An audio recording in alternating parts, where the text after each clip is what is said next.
The desperate signal. The crystal towers of Lumina Prime stretched toward the stars like frozen lightning, their surfaces pulsing with the collective thoughts of the Ethereal Council.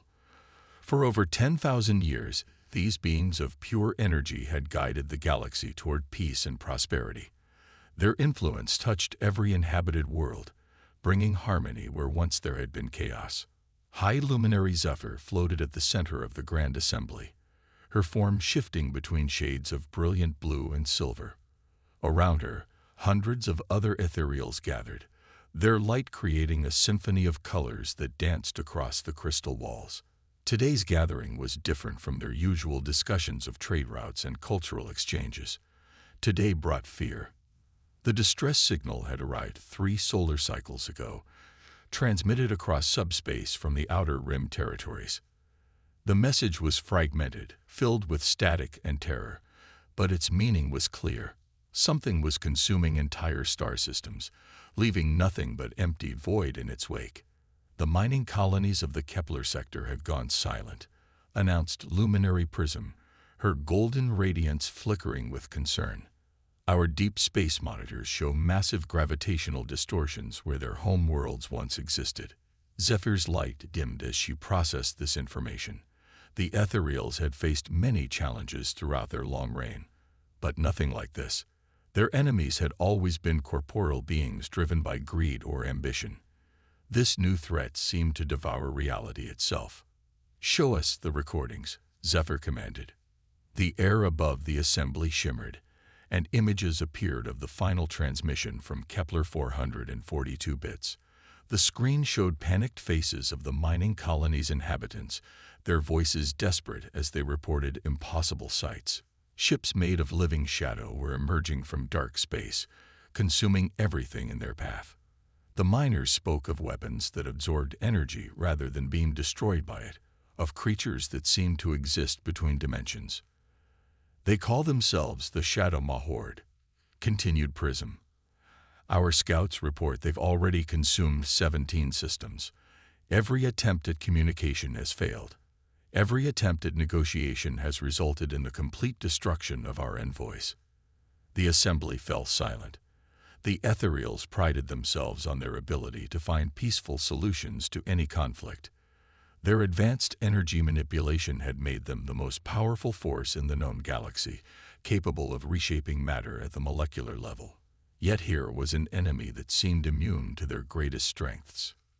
Luminary Nexus, ancient even by ethereal standards, slowly rose from the outer circle. His form was barely visible, a whisper of light that spoke with the weight of eons. "I have seen this before," he said, his voice like wind through crystal chimes. "In the earliest days of our ascension, we encountered beings from the void between galaxies. They were driven back, but never truly defeated." Zephyr turned her attention to the Elder. "You speak of the old darkness. The texts claim it was banished beyond the galactic rim." "Banished, yes. Destroyed, no." Nexus's light pulsed with grim certainty. "It has had millennia to grow stronger, to adapt. The Shadow Mahord is not a new enemy. It is an old enemy returned." The implication sent ripples of distress through the assembly. If Nexus was correct, then the galaxy faced an existential threat that had already proven capable of challenging the ethereals at their peak power. Now, thousands of years later, their civilization had grown soft with peace and prosperity. "Our energy weapons are useless against them," admitted Luminary Volt, the Council's military advisor. "They seem to absorb directed energy and grow stronger from it. Our matter manipulation has no effect on beings that exist partially outside normal spacetime." "Then we must think beyond our traditional methods," Zephyr declared. "Are there allies we have not considered? Species whose capabilities might complement our own?" The assembly buzzed with discussion. Various member species were suggested, their unique abilities cataloged and evaluated. The aquatic hydrosynths with their biomechanical integration, the crystalline resonators with their vibrational technologies, the hive-minded collective with their distributed intelligence. None seemed to offer what was needed. Finally, Luminary Echo spoke up from the far edge of the assembly. Her voice was hesitant, as if she feared to voice the thought that had been growing in her mind. There is one species we have not mentioned, one that possesses capabilities unlike any in our alliance. Speak freely, Zephyr encouraged. The inhabitants of the world they call Earth. The ones our scouts designated as a forge world due to their extreme evolutionary pressures. A wave of unease passed through the assembly. Earth was known to all ethereals, but only as a cautionary tale. It was a death world where survival required constant adaptation and conflict. Its inhabitants had evolved not through peaceful cooperation, but through endless warfare against their environment, their predators, and each other. The humans, Nexus said slowly. Yes, they would be. Different from us. Different is an understatement. Echo continued. Our xenobiological reports describe them as impossibly adaptable. They evolved on a world with crushing gravity, extreme temperature variations, toxic atmospheric conditions, and predators that would terrify most civilized species. Yet they not only survived but thrived. They are primitives, protested Volt. Their technology is barely sufficient for interplanetary travel. What could they possibly offer against an enemy that our advanced capabilities cannot touch? Echo's form brightened with conviction.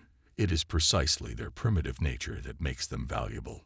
The Shadow Mahord has adapted to counter energy-based civilizations like ours, but humans still rely heavily on kinetic weapons, chemical explosives, and physical force. Their military doctrine is based on concepts we abandoned eons ago. Zephyr considered this. Throughout galactic history, the most effective solutions often came from unexpected directions. The ethereals had become so advanced that they had perhaps lost touch with more fundamental approaches to problem-solving. There is another factor, Nexus added quietly. The humans possess something we have long since evolved beyond. They understand fear, desperation, and the will to survive at any cost.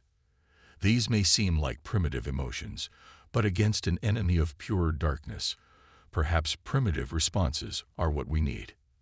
The debate continued for hours, with arguments for and against involving the humans in what was clearly a galactic crisis. Some worried about exposing their civilization to such a violent species.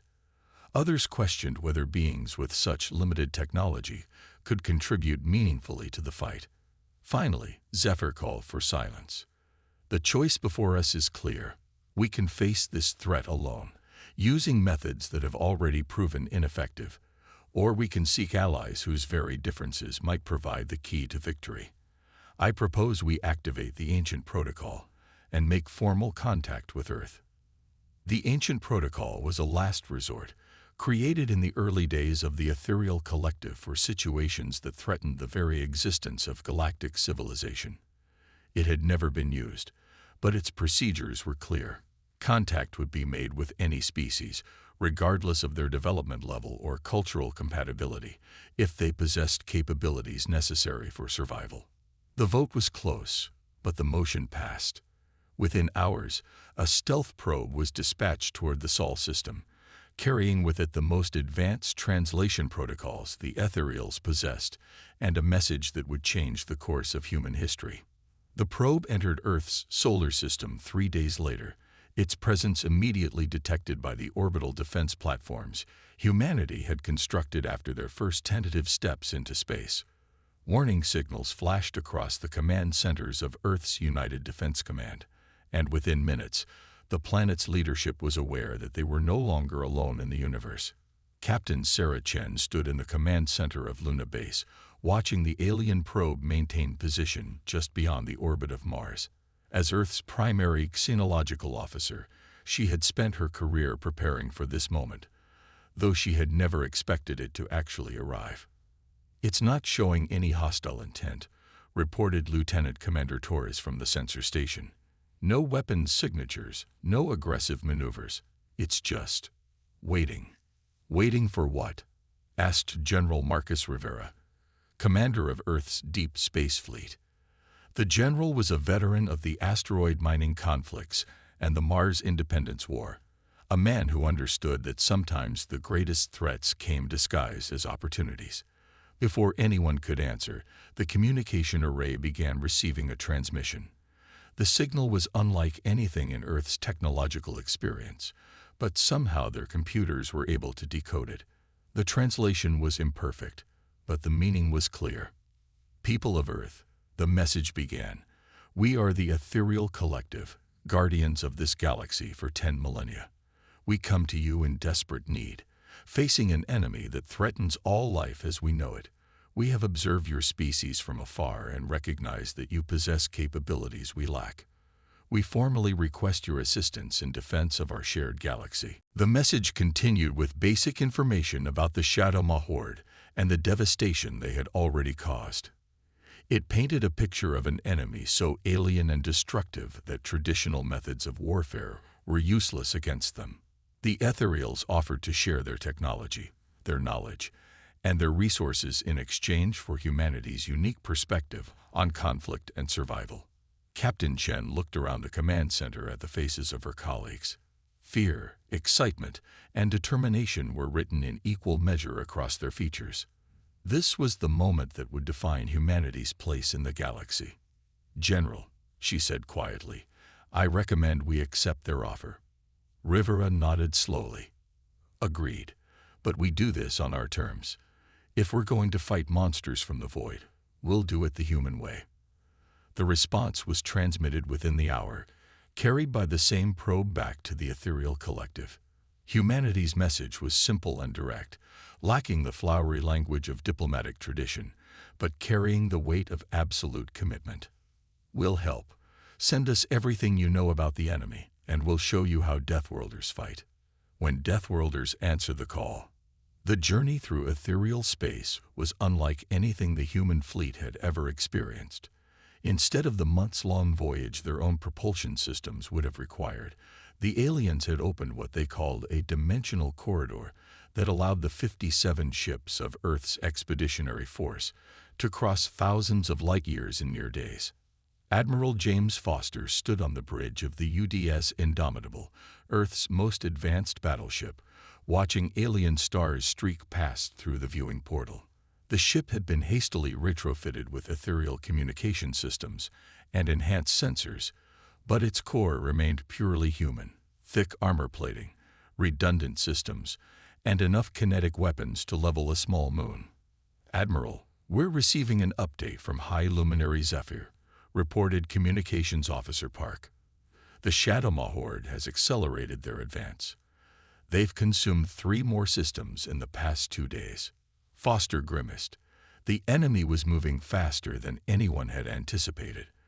According to the Ethereals, the Shadow Maw fed on the energy released by dying stars, growing stronger with each system they devoured. If they weren't stopped soon, they would become unstoppable. "How long until we reach the contested zone?" Foster asked his navigation officer. 6 hours, sir. The Ethereals are guiding us to the Sigma Draconis system, where they're making their final stand.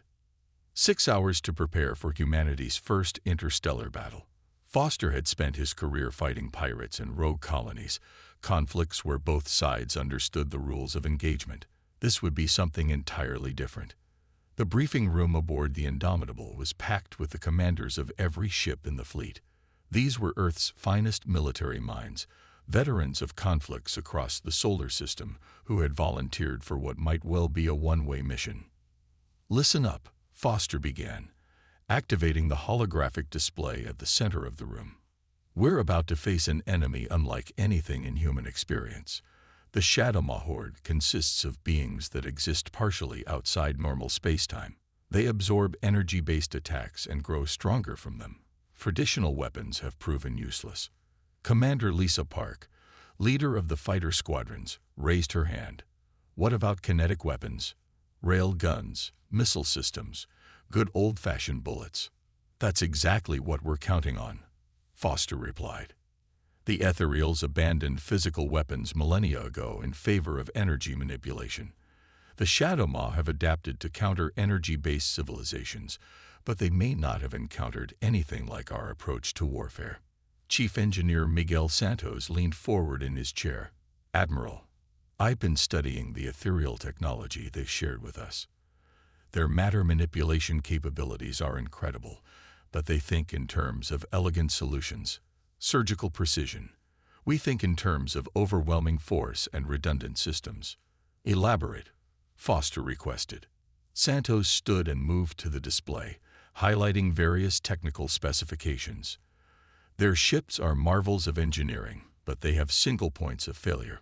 One disruption to their energy matrix, and the entire vessel becomes vulnerable. Our ships are built differently. We assume things will go wrong and plan accordingly. This was true.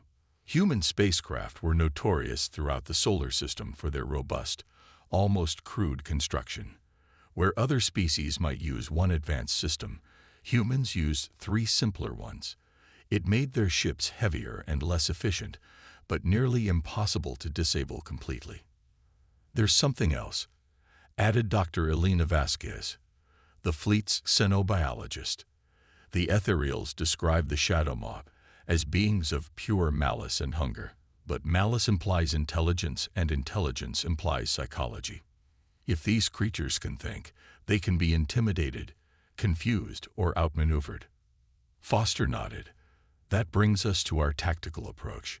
We're not going to fight this battle like the ethereals would. We're going to fight it like humans. The plan they developed over the next few hours would have horrified most civilized species. It involved deliberate deception, psychological warfare, and tactics that bordered on savage. But it played to humanity's strengths while exploiting what they hoped were the enemy's weaknesses.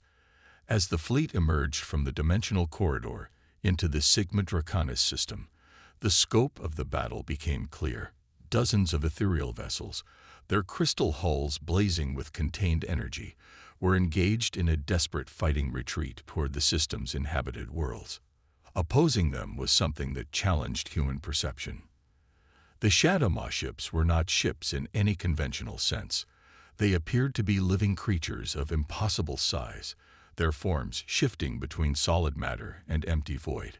They moved without apparent propulsion, sliding through space like predators through dark water. Where they passed, reality itself seemed to bend and twist. "Jesus Christ," whispered Commander Park, staring at the tactical display. "How do you fight something like that?" "Carefully," Foster replied. "All ships, this is Admiral Foster. Execute Plan Omega. Remember, we're not just fighting for Earth anymore. We're fighting for every living thing in this galaxy." The human fleet split into 3 groups, each following a different approach vector toward the battle. The Shadowmaw creatures, focused on their assault against the ethereals, initially ignored the new arrivals.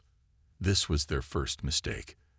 The opening salvo came from the UDS Thunderstrike, one of Earth's heavy cruisers.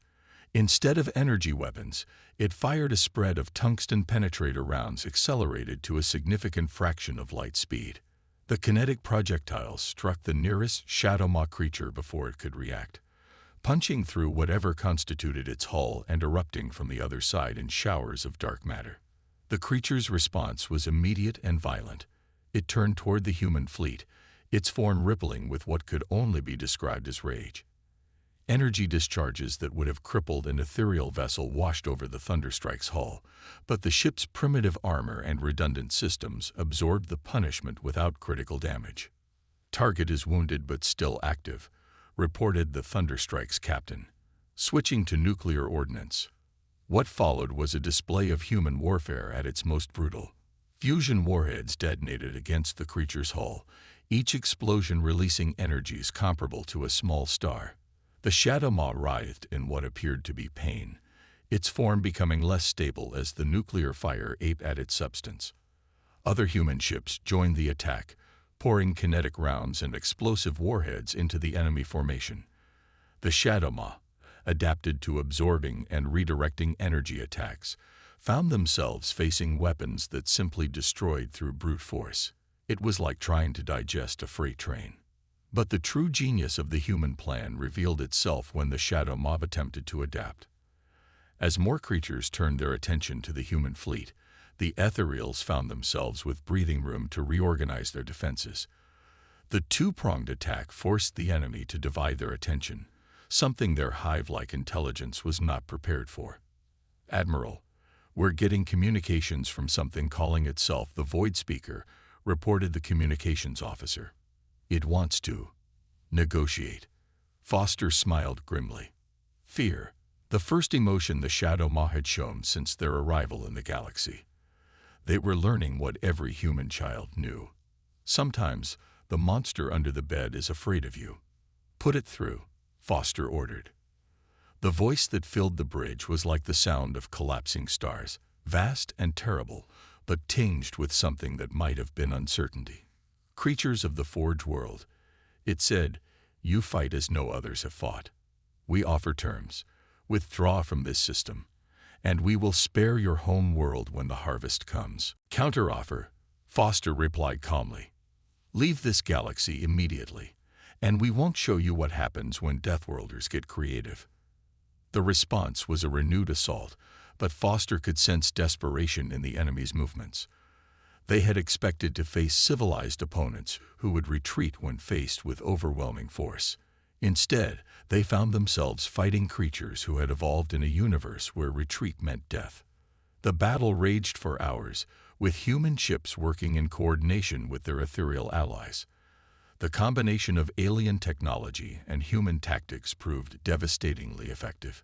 Ethereal energy manipulation guided human kinetic weapons with impossible precision, while human psychological warfare created confusion in the Shadow Maw ranks. Commander Park led her fighter squadrons in a series of hit-and-run attacks that would have been suicide against conventional enemies. But the Shadow Maw creatures were too large and too slow to effectively target the small human craft, and their energy absorption abilities were useless against the fighters' rail guns and missile systems. The turning point came when Chief Engineer Santos implemented his most audacious plan. Using ethereal matter manipulation technology, he began converting asteroids from the system's belt into kinetic impactors. Not elegant, not sophisticated, but devastatingly effective when accelerated to relativistic speeds. "This is insane," commented Dr. Vasquez as she watched the engineers work. "He's literally throwing rocks at them." "Sometimes the old ways are the best ways," Foster replied. "Our ancestors used rocks to hunt mammoths.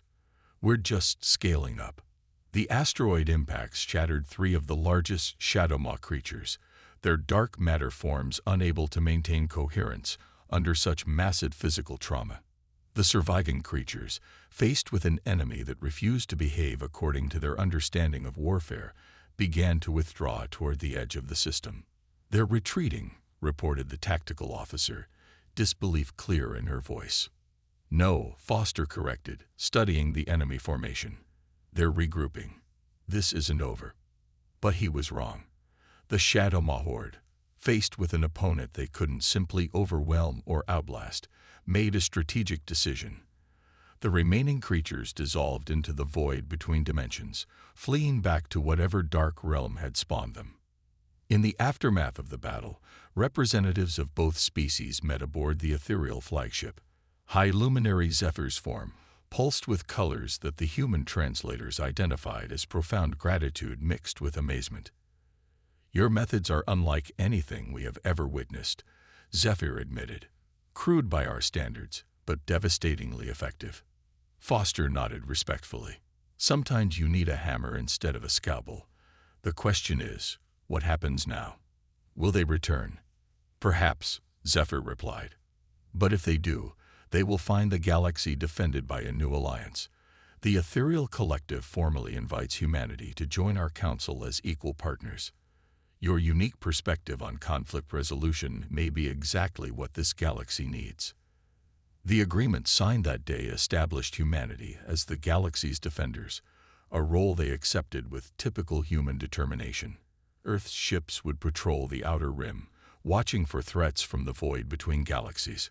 Human advisors would work with ethereal scientists to develop new defensive technologies, and human military doctrine would be studied and adapted by civilizations that had forgotten what it meant to fight for survival. As the human fleet prepared to return to Earth, Foster stood once again on the bridge of the Indomitable, watching the stars. Humanity had answered the call for help from beings they had never met, fighting an enemy they barely understood, all for the sake of strangers who had initially feared them. It was, he reflected, the most human thing they could have done. The galaxy was safe, protected by an alliance between the wise and the bold, the enlightened and the determined. And somewhere in the darkness beyond the rim, ancient evils learned to fear a new sound, the roar of human engines carrying warriors who refused to yield, no matter the odds. The age of humanity among the stars had begun.